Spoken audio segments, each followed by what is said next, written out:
연장계약서는 우리가 알고 있는 일반 계약서 작성 요령과 다른가? 이제 곧 우리 집도 전세 월세 만기일인데 임대인, 임차인 간 만나서 쓰자니 주의할 부분이 많아서 불안하고 재계약서 싸게 잘 해주는 전문 부동산 어디 없을까? 안녕하세요, 여러분. 오늘은 여러분과 전세 월세 만기가 다가온 시점에 필요하실 수 있는 연장을 위한 재계약서 작성 방법에 대해 알아보고 주의하실 부분이 있으면 같이 이야기해보고 넘어가려고 해요. 작년 말부터 예기치 못한 금리 인상으로 인해 부동산 시장의 경기가 침체되는 현상이 이어지고 있어요. 그나마 다행인 것은 그래도 회복의 움직임이 최근 들어서 살아나고 있다는 점이라고 할 수 있는데요. 경기 좋을 때 전세 월세 계약 보증금이 부동산의 매가가 하락함에 따라 역전세의 현상도 적지 않은 요즘 기간 만료 시점이 돌아오고 있는 주택의 임대인뿐 아니라 그 집에 거주 중이신 임차인 둘 다 고민이 이만저만 아닐 것 같아요. 부동산 시장에 회복 움직임이 있기는 하지만 아직 저점이고 필요한 것은 시간인데 만기일은 다가오고 있어서 밀려오는 압박감에 서로 잠을 설치고 계실 것 같아요. 묵시적 갱신을 통해 연장이 이루어지던 기존과는 달리 전세 시세의 하락 등의 요인으로 시장을 반영하여 변동된 내용으로 새로운 계약처럼 재계약서를 쓰게 되는 경우가 점점 늘어나고 있어요. 계약을 만료하기 전 6개월에서 1개월 사이에 임대인이나 임차인 서로 해지 또는 변경에 대한 내용에 연락이 없었던 상태로 기간이 만료되면 묵시적 갱신의 효력이 발생하는데요. 묵시적 갱신의 효력이 발생하면 기존 계약과 동일한 조건으로 재계약한 것으로 간주해요. 별도의 계약서 작성이 없이도 말이지요. 여러 방면으로 묵시적 갱신은 임차인에게 유리해요. 갱신이 된 이후 임차인은 언제든지 종료를 임대인에게 통지할 수 있고 계약을 해지할 수 있거든요. 물론 임대인은 통보받고 보증금을 바로 반환해 줘야 되는 것은 아니고요. 통보받은 날로부터 3개월 이내에 보증금을 반환해 주면 되니 준비할 수 있는 시간이 있기는 해요.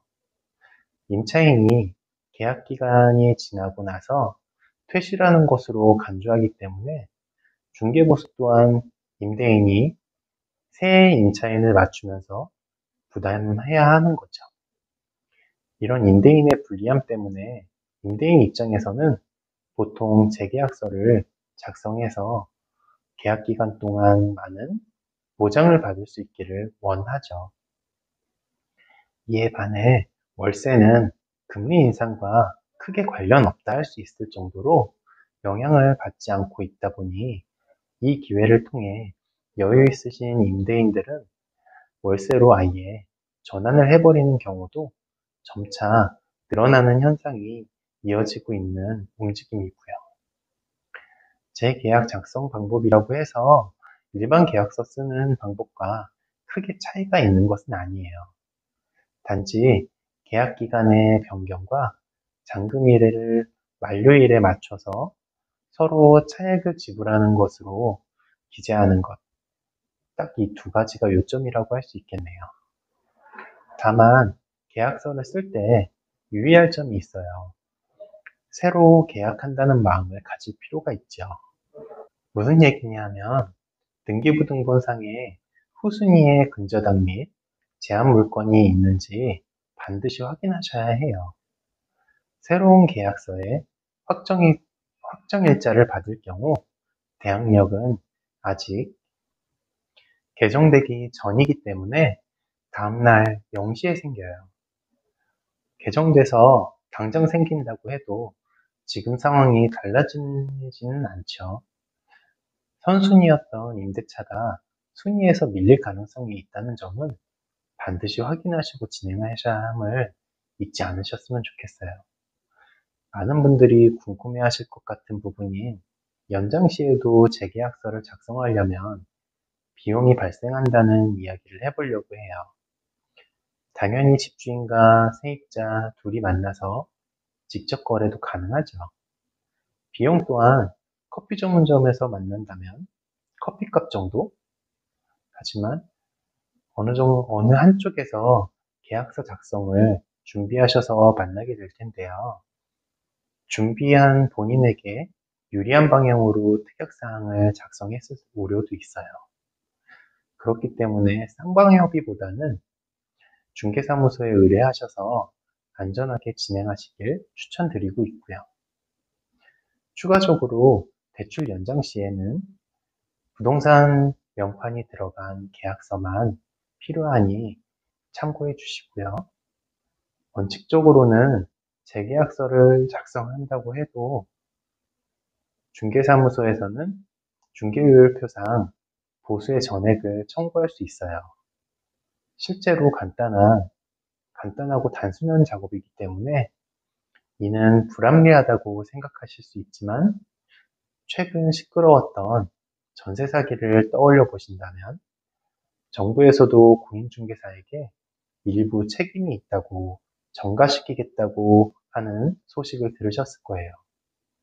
간단한 작성의 경우에도 개업공인중개사의 인장이 찍히는 순간 이 계약에 대한 책임이 공인중개사에게도 있기 때문에 일정한 보수의 청구는 불가피하죠. 좋은 방법이 있어요. 바로 친한 부동산 소장을 한 명 알아두시면 바로 해결돼요. 한 번, 두 번 거래하다 보면 서로의 신뢰가 쌓여서 믿을 수 있어서 좋고 쉽지만은 않은 부탁도 대소료 정도면 저렴하게 받고 진행해 드릴 수 있으니까요. 네? 친한 부동산이 없다고요? 당신의 편, 뜰 부동산이 여기 있어요. 성심성의껏 도와드릴 거예요. 송파구 문정동에 있다고 지역을 한정적으로 일하고 있지 않고요. 위례, 성남, 잠실, 하남 등 어디든지 연장을 준비하고 계시는 여러분이시라면 저렴한 비용으로 안전하게 연장계약서 작성을 도와드릴 테니 연락주세요. 전월세 연장을 위한 계약서를 다 썼다고 모든 과정이 끝난 건 아니에요. 마지막으로 주의하실 부분이 남아있는데요. 바로 보증금 및 월 임대료의 증액 또는 감액이 발생한 재계약은 반드시 확정일자를 받아야 되는데요. 그래야 대항력의 효력을 다시 보유할 수 있기 때문에 주민센터 또는 법원에 방문하시거나 인터넷으로 확정일자를 받으신 후에 계약서를 잘 보관해 주세요. 이게 끝이 아니죠. 전월세 신고 의무가 마지막으로 남아 있어요. 보증금 6천만 원 초과 또는 월 임대료 30만 원 초과하는 계약이라면 30일 내에 반드시 임대차 신고까지 완료하셔야만 완벽한 재계약서 작성 절차가 모두 마무리되었다고 할 수 있어요. 이 신고를 안 하시면 계도 기간이 지난 후부터는 100만 원 이하의 과태료가 부과될 수 있으니 잊으시면 절대 안 되겠네요. 여기까지 만기가 다가온 계약을 연장하기로 결정했을 때 재계약서 작성하는 방법과 주의하실 부분에 대해서 이야기해 보았어요. 여러분에게 작은 도움이라도 되시기를 바라고 있어요. 다음에도 하루하루 꾸준한 성장을 통해서 더욱 뜰 부동산을 찾으실 일이 많아지실 수 있도록 열심히 준비할게요. 긴 영상 끝까지 봐주셔서 감사드려요. 고맙습니다.